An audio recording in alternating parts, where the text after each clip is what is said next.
एक तरफ लालू की बेटी, लाडली बेटी रोहिणी आचार्य है, दूसरी तरफ राजीव प्रताप रूडी है। क्षेत्र में तो यह भी खबर है कि रोहिणी आचार्य चुनाव जीत रही है, लालू प्रसाद यादव को किडनी दिया है, उनको जीवन दान दिया है, दूसरा जीवन प्रदान किया है। क्या कुछ कहेंगे? 2014 में भी इसी तरह का हल्ला था जब राबड़ी देवी वहां पर राजीव प्रताप रूडी के सामने चुनाव लड़ रही थी। देखिए, तो राजीव प्रताप रूडी, और तो सबसे बड़ी बात है ना कि सारण की जो लड़ाई है, अगर जातीय दृष्टिकोण से हम देखें तो ये लड़ाई राजपूत वर्सेस यादव होता है। 25% यादव है उस लोकसभा में और 23% राजपूत है सारण लोकसभा में, तो लगभग दोनों की आबादी बराबर है, मतलब 1-2% का ऊपर नीचे है। बीजेपी का अब गढ़ बनते जा रहा है सारण। इतना आसान नहीं है। देखिए, राजीव प्रताप रूडी तो प्रत्याशी हैं, लोग कह रहे हैं कि उनके खिलाफ एंटी इनकम्बेंसी है, तो भाई कोई भी सिटिंग एमपी के खिलाफ एंटी इनकम्बेंसी होता है, ये बट नेचुरल है। लेकिन बावजूद इसके आज भी ये बात सारण में लोग जो चर्चा कर रहे हैं और ये बात लोग जानते हैं कि बीजेपी वहां मजबूत पक्ष है। रोहिणी ने जो किया उसका स्वागत होना चाहिए, लेकिन इसका चुनाव से कनेक्शन नहीं। और इस इमोशन पर वोट मांगना, अगर कोई मांग रहा है, मुझे नहीं पता कि वो मांग रहे हैं लोग कि नहीं, लेकिन अगर इस सेंटीमेंट पर वोट मांगा जा रहा है तो ये कितना सही है कि सारण की जनता तय करेगी। लोकसभा का जो वोटिंग पैटर्न है ना, वो इस पर निर्भर करता है कि दिल्ली की गद्दी पर कौन बैठे। वो स्थानीय मुद्दे, जातीय मुद्दे, इससे ऊपर उठकर लोग वोट करते हैं। पिछले लोकसभा में बिहार के 20 से 25% यादवों ने बीजेपी को वोट किया था, नहीं तो 40 में 39 सीट बीजेपी को नहीं आती। अगर यादव मतदाता बीजेपी के साथ नहीं कनेक्ट होते 2019 में सुबह, तो बीजेपी को कभी 40 में 40 सीट नहीं आता। नेता को तय करना होता है कि वो दिल्ली की गद्दी पर किसको बैठाएगी, क्या वो नरेंद्र मोदी होंगे या राहुल गांधी। अब अभी 2 टर्म से मोदी बन रहे हैं पीएम, तो आज भी जो सर्विस रिपोर्ट आ रहे हैं वो भी यही बता रहे हैं कि फिर उनको प्रचंड बहुमत मिल सकता है। आप सीतामढ़ी चले जाइए, रीगा चीनी, आप मोतिहारी चले जाइए, आप गोपालगंज चले जाइए, सासामूसा, तो सब जगह का मिल बंद है। ये मुद्दा पे अगर वोट देना होता तो बीजेपी कभी सत्ता में ही नहीं आती। वहां पर मैंने क्या कहा कि चुनाव वजीर के लिए होता है जो दिल्ली में बैठेगा। लोकसभा चुनाव 2024 के लिए तमाम नेताओं ने मैदान में कमर कस ली है। देखिए, बिहार के 40 लोकसभा सीट पर हम चर्चा परिचर्चा कर रहे हैं।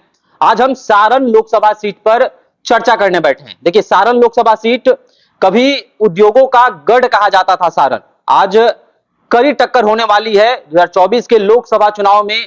एक तरफ भाजपा के कद्दावर नेता राजीव प्रताप रूडी हैं, तो दूसरी तरफ लालू परिवार यानी कि रोहिणी आचार्य, लालू प्रसाद यादव की बेटी रोहिणी आचार्य मैदान में है।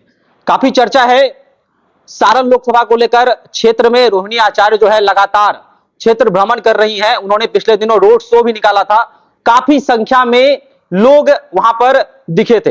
देखिए, मेरे सहयोगी उदीप तारड़ मेरे साथ मौजूद हैं। सारण लोकसभा काफी चर्चा का विषय बना हुआ है। एक तरफ लालू की बेटी, लाडली बेटी रोहिणी आचार्य है, दूसरी तरफ राजीव प्रताप रूडी है। क्षेत्र में तो यह भी खबर है कि रोहिणी आचार्य चुनाव जीत रही है, लालू प्रसाद यादव को किडनी दिया है, उनको जीवन दान दिया है, दूसरा जीवन प्रदान किया है। क्या कुछ कहेंगे? 2014 में भी इसी तरह का हल्ला था जब राबड़ी देवी वहां पर राजीव प्रताप रूडी के सामने चुनाव लड़ रही थी। देखिए, सारण लोकसभा सीट पर लालू परिवार को कॉन्फिडेंस इसलिए रहता है कि यही वो सीट है जहां से पहली बार लालू प्रसाद यादव ने अपनी राजनीति की शुरुआत की थी। 1977 में पहला बार जो लोकसभा का चुनाव लालू प्रसाद यादव लड़े थे, वो यही सारण सीट थी। यहां से वो 4 बार सांसद रहे हैं, 4 टाइम एमपी रहे हैं। लेकिन इसी सीट पर 1996 में पहली बार भाजपा का कमल खिलाया था राजीव प्रताप रूडी ने, फर्स्ट टाइम। फिर 1998 में चुनाव हुआ, हार गया राजीव प्रताप रूडी, लेकिन उसके बाद फिर वो जीते, फिर 14 और 19। तो राजीव प्रताप रूडी, और तो सबसे बड़ी बात है ना कि सारण की जो लड़ाई है, अगर जातीय दृष्टिकोण से हम देखें तो ये लड़ाई राजपूत वर्सेस यादव होता है। 25% यादव है उस लोकसभा में और 23% राजपूत है सारण लोकसभा में, तो लगभग दोनों की आबादी बराबर है, मतलब 1-2% का ऊपर नीचे है। मुस्लिम और यादव को अगर साधते हैं लालू यादव तो जीतते हैं, वैश्य और राजपूत को अगर साधते हैं राजीव प्रताप रूडी तो वो जीतते हैं। लेकिन वहां पर जो निर्णायक भूमिका में दिख रहे हैं वो वैश्य वोटर हैं। वैश्य वोटर भी वहां पर करीब करीब अच्छे खासे हैं, और इसके अलावा 12% के आसपास वहां दलित वोटर्स हैं जो डिसाइड करते हैं कि कौन जीतेगा कौन हारेगा। और पिछले 2 टर्म से वो बीजेपी के साथ है। जहां तक आपने कहा रोहिणी आचार्य मेहनत कर रही हैं, कहीं दो राय नहीं है, लेकिन जीतने की संभावना उनकी फिर कम है। इस बार 14 में वहां से राबड़ी देवी लड़के देख चुकी हैं, 30-40 हजार वोट से हारी थी, और पिछले बार वहां से जो चंद्रिका राय लड़े वो करीब 1.5 लाख वोट के मार्जिन से हारे थे। तो धीरे धीरे वहां पर बीजेपी का अब गढ़ बनते जा रहा है सारण। इतना आसान नहीं है। देखिए, राजीव प्रताप रूडी तो प्रत्याशी हैं, लोग कह रहे हैं कि उनके खिलाफ एंटी इनकम्बेंसी है, तो भाई कोई भी सिटिंग एमपी के खिलाफ एंटी इनकम्बेंसी होता है, ये बट नेचुरल है। लेकिन बावजूद इसके आज भी ये बात सारण में लोग जो चर्चा कर रहे हैं और ये बात लोग जानते हैं कि बीजेपी वहां मजबूत पक्ष है। जहां तक अपने बेटी का सवाल उठाया, तो आप मुझे बताइए शुभम रोहिणी आचार्य का मूल कहां पे है? गोपालगंज, रहती सिंगापुर में है और यहां पर लैंड कर गई है चुनाव लड़ने के लिए। ऐश्वर्या राय कहां गई? चंद्रिका राय की जो बेटी है वो कहां गई? जो ऐश्वर्या राय है वो रहने वाली है सारण की। तो उस बेटी के साथ क्या हुआ ये तो पूरा बिहार देखा, उस पर हम नहीं जाएंगे, ये परिवार का निजी मामला है। लेकिन चूंकि बड़ा राजनीतिक परिवार है तो इसलिए ये चर्चा अब सारण में हो रहा है और ये चर्चा अभी होगा आगे भी कि ऐश्वर्या राय के साथ क्या किया गया, उनको क्यों नहीं बनाया गया प्रत्याशी। अगर आपको बेटी को ही बना, और जहां तक अपने किडनी देने की चर्चा की कि किडनी दी है रोहिणी आचार्य, भाई किडनी वो अपने पिता को दी है और इसके लिए बिहार को गर्व है उन पर। लेकिन इसका यह मतलब नहीं है कि आपने किडनी दिया तो आप जो है वो चुनाव लड़कर जीत सकती हैं। इस बात की गारंटी किडनी देना नहीं होता है। बिहार को नाज है रोहिणी आचार्य पर, इस बात से हम इनकार नहीं कर रहे हैं। सभी लोग फक्र करते हैं कि वैसी बेटी सबको हो, लेकिन इसका यह मतलब नहीं कि जनता उसके बेसिस पर आपको वोट दे देगी।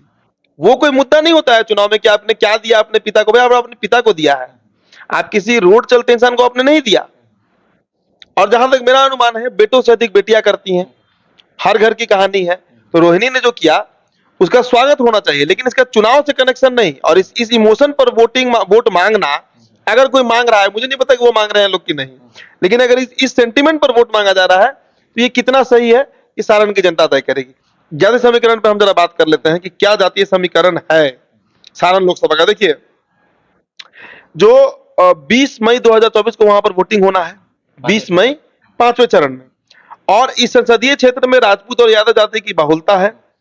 इसको ध्यान में रखते हुए जो राजनीतिक दल हैं वहां से यादव या फिर राजपूत उम्मीदवार पर ही अपना दांव लगाते हैं। और जब लड़ाई वही है, राजीव प्रताप रूडी राजपूत है और रोहिणी आचार्य यादव है। अब देखिए राजपूत यहां पर 23% है, यादव यहां पर 25% है, मतलब परसेंट है। वैश्य वोटर 20% है, मैंने वैश्य का चर्चा किया था ना, 20% है। मुस्लिम 13% और दलित 12% है। अब देखिए एमओ समीकरण अगर बनेगा तो वो लालू प्रसाद यादव को 4 संसद पहुंचा चुका है, लेकिन उस समय वैश्य वोटर और वैश्य से अधिक जो दलित वोटर है वहां का 12%, वो भी लालू के पक्ष में वोट करता था। लेकिन आज जो गोलबंदी है, आज अगर मुझसे पूछा जाए कि राजीव प्रताप रूडी 2 बार से क्यों जीत रहे हैं, सबसे बड़ा जो समीकरण, और 19 में तो समीकरण पक्के तौर पर जमीन पर दिखा, राजपूत प्लस वैश्य प्लस दलित, ये 3 का जो कॉम्बिनेशन है वो अकेले उस लोकसभा में करीब करीब 60% मत का हिस्सा रखता है। और वो वोट कलेक्टिव तौर पर जब पड़ता है राजीव प्रताप रूडी को तो वो निकल जाते हैं। अच्छा एक और सवाल होगा, सारण हम लोग गए थे, सारण लोकसभा, तो वहां के कुछ यादव भी जो है भाजपा के सपोर्ट में थे, लेकिन उस समय नीतीश कुमार जो थे वह महागठबंधन के साथ में थे। तो नीतीश कुमार के एनडीए में आने के बाद क्या लग रहा है, वो जो यादव वोटर हैं वो क्या अब आरजेडी की तरफ शिफ्ट करेंगे? कोई नीतीश कुमार के खिलाफ काफी नाराजगी देखी गई थी, वहां के वोटर्स भी कह रहे थे कि बालू माफियाओं को शरण देते हैं नीतीश कुमार, शराबबंदी को लेकर लगातार लोग वहां कह रहे थे। तो क्या लग रहा है नीतीश कुमार अब एनडीए में पहुंच चुके हैं तो क्या वोट इधर से उधर हो सकता है? देखिए एक बड़ी बात जो लोकसभा चुनाव में 19 में भी मुझे ये चीज दिखा था और इस बार भी दिख रहा है, और मुझे लगता है कि यही पैटर्न कभी भी जब देश में लोकसभा का चुनाव होता है, चाहे इंदिरा गांधी के समय होता रहा हो, राजीव गांधी के समय होता रहा हो, मनमोहन सिंह के समय होता रहा हो, या मोदी जी के समय हो रहा है, लोकसभा का जो वोटिंग पैटर्न है ना वो इस पर निर्भर करता है कि दिल्ली की गद्दी पर कौन बैठेगा। वो स्थानीय मुद्दे, जातीय मुद्दे, इससे ऊपर उठकर लोग वोट करते हैं। पिछले लोकसभा में बिहार के 20 से 25% यादवों ने बीजेपी को वोट किया था, नहीं तो 40 में 39 सीट बीजेपी को नहीं आता। अगर यादव मतदाता बीजेपी के साथ नहीं कनेक्ट होते 2019 में शुभम, तो बीजेपी को कभी 40 में 40 सीट नहीं आता, एनडीए को, माफ कीजिएगा। इस बार भी यादव, आपको याद होगा सोनपुर हम लोग गए थे, वहां के यादव बीजेपी कर रहे थे। परसा गए थे, वहां भी कई यादव ऐसे हमको मिले ग्राउंड पर जो यादव बीजेपी को वोट देने को तैयार थे। कि भाई जब दिल्ली का वजीर चुनना है, दिल्ली की गद्दी पर कौन बैठेगा ये चुनना है, तो उसके लिए स्थानीय मुद्दा, जातीय मुद्दा, नली गली, ये सब मुद्दा बहुत काम नहीं करता है। तो आपने जो सवाल किया कि यादव वोटर्स क्या नीतीश के आने से खसक जाएंगे, देखिए नीतीश कुमार बहुत रेलेवेंट फैक्टर बिहार में लोकसभा के दृष्टिकोण से नहीं बनते हैं, विधानसभा में उनका अपना वैल्यूएशन है, लेकिन जब बात लोकसभा की हो रही है तो यहाँ पर सिर्फ एक चेहरा चलता है बिहार में और पूरे देश में, वो नरेंद्र मोदी का है और विपक्ष की तरफ से राहुल गांधी का है। इन दोनों के लिए ही लोग वोट करते हैं।